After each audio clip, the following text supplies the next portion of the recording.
कर 20 दिन पहले की शेख हसीना की स्टेटमेंट सुन लीजिए, जहां उन्होंने कहा था, खुद खुलकर कहा था कि इसमें हम आईएसआई के रोल को इन्वेस्टिगेट कर रहे हैं। कहां से फंडिंग आ रही है? जमाते इस्लामी किसकी वो है फंडिंग? किसको नहीं पता? क्या उन्हें नहीं पता? लेकिन यस, इसी को बोलते हैं एक प्राइम मिनिस्टर का श्रूड होना, इंटेलिजेंट होना, सिचुएशन को हैंडल करना। शायद वो उस पर्टिकुलर जगह पर मात खा गई। ठीक है, विवेक जी कुछ कह रहे थे, फिर मैं सलाउद्दीन जी के पास जाऊंगी। देखिए, ऑल पार्टी मीटिंग जो हुई थी उसके अंदर इंडिया अलायंस और सारी अपोजिशन पार्टीज ने गवर्नमेंट को अश्योर किया दैट जो भी कदम गवर्नमेंट ऑफ इंडिया उठाएगी हम सब आपके साथ हैं। और लीडर ऑफ अपोजिशन पर्सनली मिले एस जयशंकर के साथ भी और उनको अश्योर भी किया और मामले के बारे में सारे डेप्थ में समझा भी कि what is actually happening over there. अब इसको आप उठा करके ऑपोजिशन वर्सेस बीजेपी की राजनीति में अगर ले आएंगे तो मेरे ख्याल से ये हमारे प्रजातंत्र के लिए एक अनफॉर्चुनेट चीज है। When the opposition has said that we are with the government, आप अपना कदम उठाइए। दूसरा, जहां तक राहुल गांधी की बात है, राहुल गांधी जी की फैमिली पर्सनली शेख हसीना के बड़ी क्लोज रही है। आज से क्लोज नहीं रही है, 70 के दशक से रही है। 1975 से 1981 तक इसी पंडारा रोड में दिल्ली में शेख हसीना एग्जाइल में थी जब उनकी फैमिली को मार दिया गया था बांग्लादेश के अंदर। नहीं, लेकिन विवेक जी, यहाँ पे बात शेख हसीना उनके परिवार की है ही नहीं। जो बांग्लादेश से खुलासा है उसमें ये है कि वो तो खालिद जिया के बेटे से मिले, खालिद जिया के परिवार से, उनकी फैमिली से जाके मिल रहे थे जो पूर्व पीएम थी वहां की।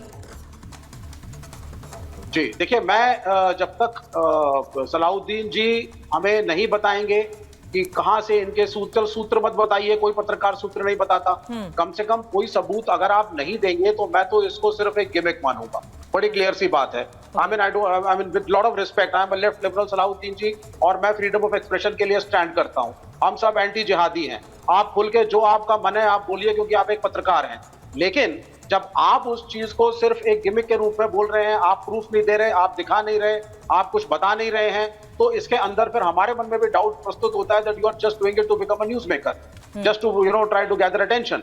ये चीज हो जाती है। मैंने अभी आपसे एक डिस्कशन में कहा भी था कि आप 7 साल जेल में रहे, आपके ऊपर सेडिशन के चार्जेस हैं, आपके ऊपर मॉनेटरी फ्रॉड के चार्जेस रहे, dot dot dot dot dot. लेकिन अगर आप कहेंगे कि वो चार्जेस गलत थे और मुझे विक्टिमाइज किया, मैं आपके साथ खड़ा हूं क्योंकि आप पत्रकार हैं। अच्छा, नो प्रॉब्लम इन इट।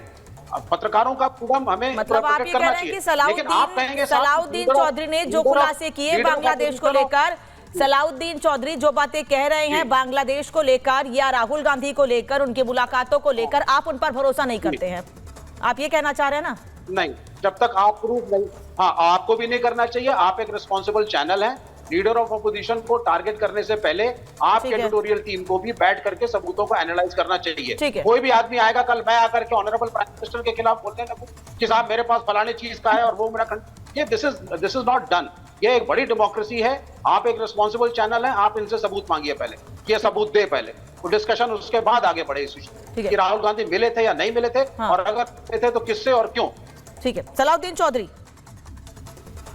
ये जो भाई ने अभी कहा नहीं कि मेरे खिलाफ सेडिशन चार्ज, ब्लास्फेमी चार्ज, ब्ला ब्ला ब्ला ब्ला ब्ला, सो ये किसने लाया था? उनके दोस्त लोग, जमात इस्लामी और बीएनपी। क्योंकि मैंने कहा था कि मदरसा में जंगी की उत्पादन हो रहा है, उसके लिए मेरे खिलाफ सेडिशन, वो जो बड़ा बड़ा करके बार बार कह रहे नहीं, इट प्रूव्स दैट ये जिहादियों के दोस्त है। जिहादियों के दोस्त के साथ में क्या डिबेट करूंगा? मैंने कह दिया, राहुल गांधी, मैं, Tariq Rahman, boldly and strongly. अभी आप ये कहेंगे वो कहेंगे, भाई आप तो पत्रकार हैं नहीं, आप सारे छोटा मोटा पॉलिटिशियन होते होंगे। मैं बहुत बड़ी लेवल की जर्नलिस्ट हूँ, इंटरनेशनली नो, आपको दुनिया में कोई भी नहीं जानता।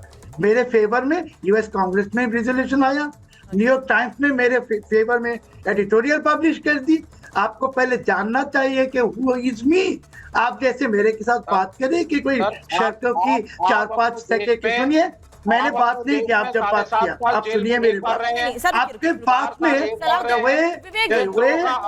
आपके बोले हैं तो उनको बोलने दीजिए। मैं सलाउद्दीन से एक चीज और, सर ओके ओके, सलाउद्दीन कोई सबूत नहीं है तो आप मतलब क्या है? आप मेरे देश के रुक जाइए सर, सुनने दीजिए, कोई भी आरोप लगा देंगे। हाँ जी, बात करने दीजिए, सुनिए।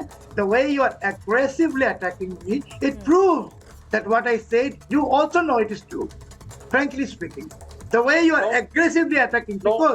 मैंने एक चोर को चोर कह दिया और आप उस चोर की एक घर की रहने वाले आप कहने नहीं वो चोर नहीं है, जो चोर कह रहे वो ये है वो मेरे देश के प्रधानमंत्री को, मेरे देश के लीडर ऑफ अपोजिशन को आप बिना सबूत के कुछ नहीं कहेंगे। It is a matter of my country.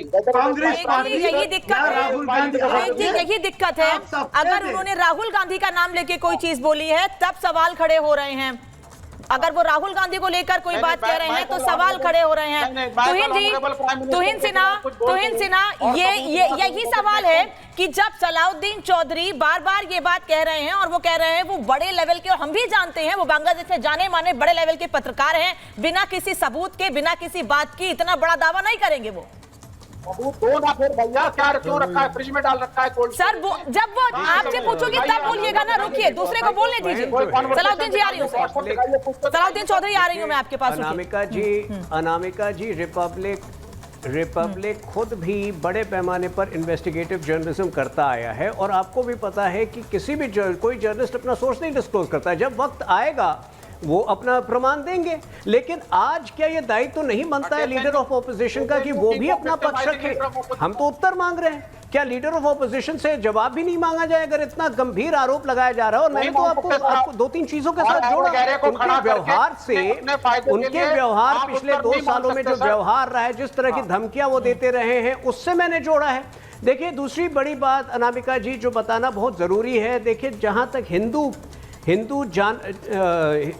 हिंदुओं के हित का बात होता है, वहां पर भी राहुल गांधी और प्रियंका गांधी की जो चुप्पी है वो बहुत रहस्यमय है। आपने देखा 8 अगस्त को, गुरुवार की बात कर रहा हूं, उन्होंने अपने घर में एक मीटिंग की थी कि या घर पे या जहां भी मीटिंग की थी, एक डेलीगेशन से मिले थे। डेलीगेशन में जीन ड्रेस शामिल थे। जीन ड्रेस जो अपने आप को एक इकोनॉमिस्ट बताते हैं, भी लेफ्ट लीनिंग इकोनॉमिस्ट है। अगले दिन जीन ड्रेस जो है दिल्ली में गिरफ्तार होते हैं प्रो पैलेस्टीन प्रोटेस्ट में पार्टिसिपेट करते हुए, और उनके साथ होते हैं नदीम खान जो ऑल इंडिया जमायत इस्लामी हिंद के एक महत्वपूर्ण सदस्य हैं। और नदीम खान का इतिहास रहा है कि वो बांग्लादेश में सिविल वॉर की वकालत करते हैं। तो बड़ा प्रश्न ये भी है कि गुरुवार को जब हिंदुओं की जानें जो हैं बांग्लादेश में खतरे में थी, तो क्या राहुल गांधी जो अपने डेलीगेशन के साथ ये चर्चा कर रहे थे, ये मेंटोरिंग कर रहे थे, ये ट्यूटरिंग कर रहे थे कि आप प्रो पैलेस्टीन प्रोटेस्ट को कैसे आगे बढ़ाएं?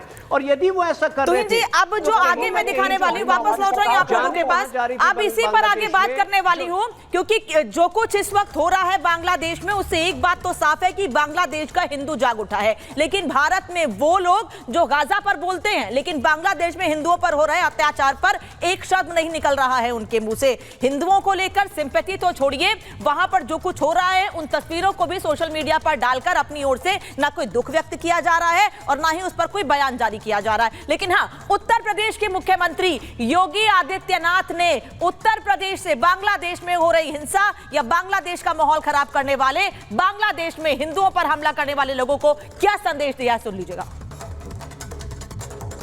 याद रखना, जो बांग्लादेश में हो रहा है, जो चर्चाएं हो रही थी अभी, वहां 90% जो हिंदू बचा है वह दलित समुदाय से है। और मैं इसीलिए कहना चाहूंगा